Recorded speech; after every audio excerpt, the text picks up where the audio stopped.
अब शास्त्र अनुकूल साधना से भक्ति रूपी पौधे को हम सुचारू ढंग से बीज कर यानी जड़ की पूजा शुरू करेंगे। पूर्ण परमात्मा की साधना से आपको इतना सुख हो जाएगा, आप सोच भी नहीं सकते कि भगवान इतना सुख देता है। जन्मे हैं हम और ये सामने सैनिक, ये राजा लोग पहले भी थे और आगे भी जन्म होगा।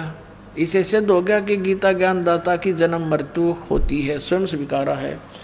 और ये दूसरे अध्याय के 17वें श्लोक में कह रहा है कि अविनाशी तो उसको जान, खुद कह रहा है गीता ज्ञान दाता, और ये ब्रह्म बोल रहा है, ये भी कंसेप्ट क्लियर हो गया।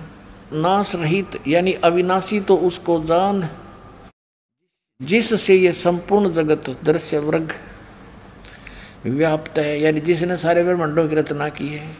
और इस अविनाशी का विनाश करने में कोई भी समर्थ नहीं है, यानी गीता ज्ञान दाता से कोई अन्य है नाश रहित अविनाशी। अब हम अपने प्रसंग पर आते हैं। यह सिद्ध हो गया कि गीता का ज्ञान ये ब्रह्म दे रहा है। अब श्रीमद् भगवत गीता को हम समझेंगे। परमात्मा ने कहा गुण तीनों की भक्ति में ये भूल पड़ो संसारे, कहे कबीर निज नाम बिना कैसे उतरो पार। तीन देव की जो करते भक्ति उनकी कदे न होवे मुक्ति।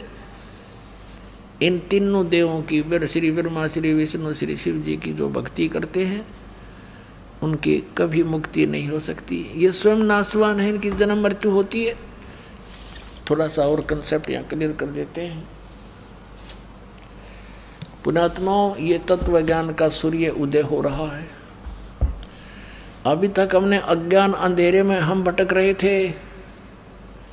इन नकली गुरुओं ने हमारा हिंडोला बना रखा था और इन्होंने एक चक्रव्यूह बनाकर हमें फंसा रखा था।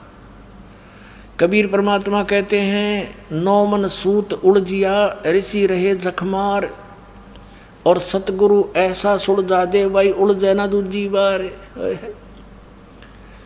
कबीर परमात्मा कपड़ा बुनते थे, जुलाई का कार्य करते थे, और 1 किलोग्राम यानी 1 सेर सूत उलझ जाते वो धागे, क्योंकि किसी कोई बनने के लिए दे जाता था बुनने के लिए, और वो उलझ जाता तो उसको सुलझाना पड़ता था बगैर तोड़े हुए, बगैर गांठ पड़े। गांठ पड़ जाए तो धनी ले नहीं, पैसे काटे, तो उसको बिल्कुल धीरे धीरे सुलझाना पड़ता था।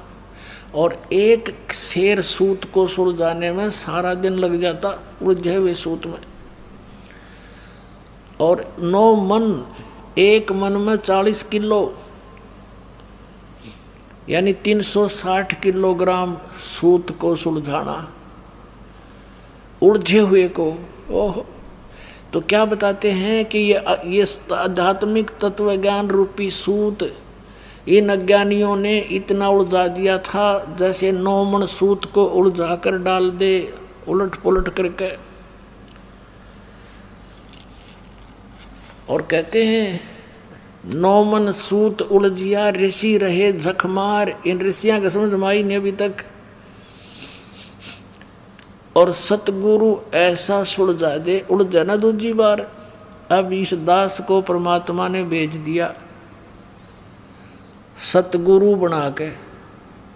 सतगुरु माने सच्चा ज्ञान देने वाला, तत्व ज्ञान से परिचित। कबीर परमेश्वर ने अपनी कृपा से इस दास को या दिव्य दृष्टि दे दी के सदग्रंथों को उस परमात्मा के सूक्ष्मदर्शी से, उस तत्व ज्ञान से जाना और समझा, पहचाना और आपको पहचान करा दी।